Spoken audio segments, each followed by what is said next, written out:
அரை மணி நேரத்தில் வயிறை சுத்தம் செய்ய, குடலை சுத்தம் செய்ய இந்த செய்முறையை பயன்படுத்துங்க.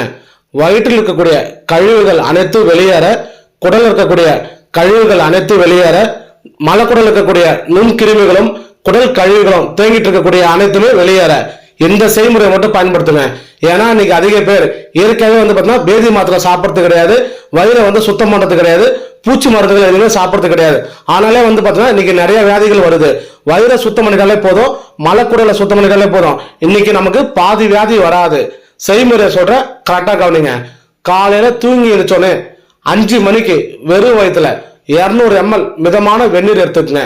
2 டீஸ்பூன் ஆமணுக்கு எண்ணெய் ஊத்துங்க. அரை எலுமிச்சம்பழம் சாறு பிழிஞ்சு விடுங்க. 1/4 டீஸ்பூன் உப்பு போட்டுக்கங்க. 3த்தையும் ஒன்னா நல்லா கலந்துட்டு காலையில 5 மணிக்கு வெறும் வயிற்றுல குடிங்க. குடிச்ச அரை மணி நேரத்துல வயிறு சுத்தமாயிடும், மலக்குடல் சுத்தமாயிடும், குடல் கழிவுகள் வெளியே